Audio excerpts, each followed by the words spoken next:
Now, I think we can agree that one of the most annoying things with DoorDash is having to wait in between orders. It makes you tired, it can waste gas, it's time you're just sitting there spending in your car or wherever you wait for orders without making any money, and it can just be very disappointing when you go out on a dash and you're expecting or hoping to make a certain amount per hour. You might want to give up, but there are definitely some things you can do to reduce the wait time in between orders.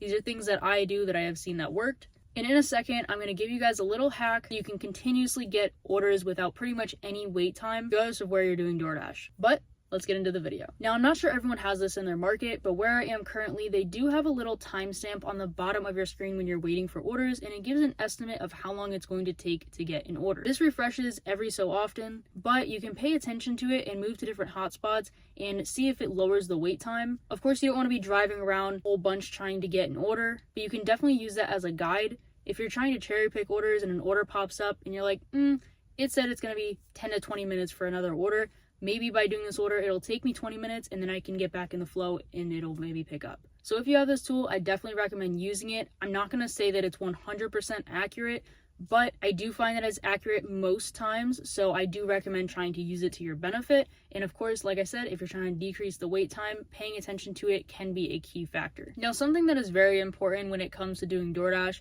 is knowing your area. And that means a whole bunch of things, but most importantly, it means know what to expect. So having a realistic expectation as to how much you can make in whatever amount of time that you're able to dash is very important. Now, of course, with that, the times that you dash have a huge impact on the order volume that is going to be there and how many dashers are there competing for the other orders. Working during the breakfast, lunch, and dinner shifts are going to be peak times and there are going to be more dashers out. However, there should be more orders where you're able to more consistently get them. Of course, the days of the week also usually determine the order volume, and it's not always going to be consistent. There are some Saturday mornings, some Sunday mornings, whatever day that you think is going to pay a lot, there is still going to be times that that day does not pay as much, that there is not as many orders, or there's more dashers out competing for those orders. The good news is that the more you dash, the more you'll be able to see when it's busy, where it's busy, how many dashers are out, so you can get a good idea of what schedule works for you or where you are. And I do recommend trying every single day of the week if you're able to, because if everyone is thinking that the same day of the week is slow,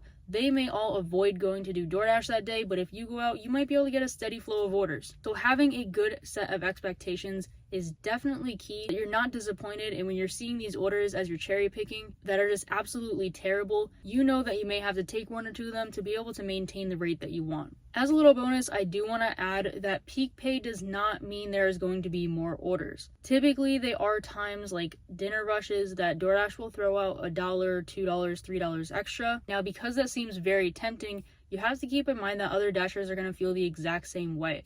So even if there was a higher order volume, you would be getting paid more for every single delivery. Your competition is going to be a lot higher. So I don't always recommend going out when there's peak pay. I think you should always try it because you just don't know. But again, it is very likely that other dashers will be out, and depending on their status and depending on what programs they're a part of, they may be able to see all those really good orders first. And so you might just be getting a lot of okay orders. The next thing that I think is super important that I've definitely noticed for myself has had a lot of impact on the orders that I'm seeing is where I'm waiting for orders. When you're trying to decrease the wait time in between orders, it's important to wait somewhere that there's constantly going to be orders, maybe that everyone else isn't taking. And so if you're trying to decrease the wait time between orders, you may not want to be doing as much cherry picking as normal, especially if you're doing a dash, say, the entire day. There are going to be slow times, and in those times, you're going to want to just keep taking orders. And if you're really set on just taking order after order, and you don't care as much about the mile to dollar ratio, I definitely recommend waiting at a fast food restaurant. Fast food is not really something that is specific to the meal times. In addition, with fast food places, they're usually all grouped together, so you have a much higher chance of getting an order at one of those restaurants than waiting at, say, a downtown spot where all the restaurants cost $20 to $30 per meal. And although your pay could be higher, you're probably not going to get as many orders all throughout the day. And it's probably mostly going to be maybe a few during lunch and more during the dinner rush. So really thinking about where you want to wait is super important. Now, if you want to get a bunch of shop and deliver orders because you feel like they may pay better, definitely wait near those stores that are going to have shop and deliver orders. Personally, I recommend waiting near a CVS, a Walgreens, some sort of pharmacy store like that, because they have everything there, and it is much more likely that someone is going to place an order there at any time of the day, regardless of meal times, because it's not really a restaurant, it's a store. Pretty much any time of the day, I could go wait by a CVS and I'm sure an order will pop up within a few minutes. Even if the wait time on the screen says, 5 to 10 minutes for an order, I'm much more likely to get something at a CVS if I'm just trying to keep the order flow going. Now, if you're trying to decrease the wait time between orders, this is just a complete hack that you can do that is pretty much guaranteed that you can just continuously get orders over and over and over again. But there's a slight catch because you're not going to be able to cherry pick them, and that's to do earn by time. If you're not so focused on, trying to make every single order be the most amount of money, the least amount of miles, the least amount of time, but you just want to make a consistent amount, and I recommend this definitely for slower times of the day, you can do earn by time because it is so much more likely that there's going to be an order on there that if you weren't doing earn by time, the pay would probably be $5 or less. But if you're doing earn by time, you're going to get paid all that active time, and so you can do the math when you're looking at your hourly rate versus how long the order is going to take. But this way, it's a lot of bad orders technically, but you're going to be getting that hourly rate, so it kind of makes up for it. Plus, you'll get any tips. Even though there typically aren't many with earn by time, there still will be some, and it'll definitely increase your earnings. Now, although one of my tips is to make sure you're moving around and not just sitting in the same spot waiting for orders, I don't recommend looking at the recommended hotspots that you can swipe through on the bottom, the red zones, and just driving toward those immediately.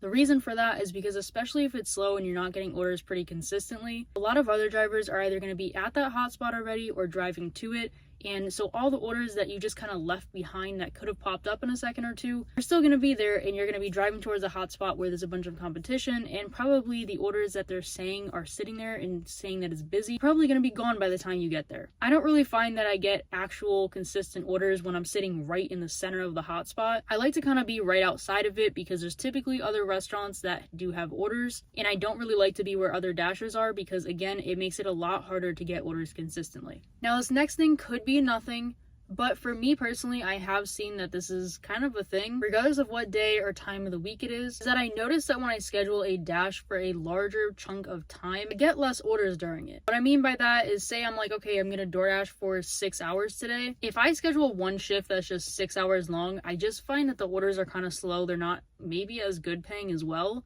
But when I schedule it into at least 2 separate dashes, like 3 hours maximum per dash, I find that I get much better orders. Part of the reason that this could be true, I don't know DoorDash's algorithm, but if this is the case and it does actually affect it, I could see that being a reason, because if it's a shorter dash and they keep sending you good orders, it's definitely going to entice you to stay on for longer, get more orders done, which is obviously something that DoorDash wants. Another reason is that if DoorDash has some sort of algorithm that kind of calculates how much to make during that shift, even if you schedule a really long shift and you're like, I'm going to schedule it for that long, but I may not work that long. I don't know. It could be where DoorDash thinks that, let's send $15 an hour of orders out to this person who scheduled a 6-hour dash. But, the last 3 hours, we're going to start sending them $20, $25, $30 an hour orders, get them to stay on longer. You may stop after the 3 hours because you're seeing poor orders. Now, like I said, it could be nothing, but I've noticed it so consistently where I am and anywhere that I've done DoorDash, that if I schedule a longer dash, I get less orders,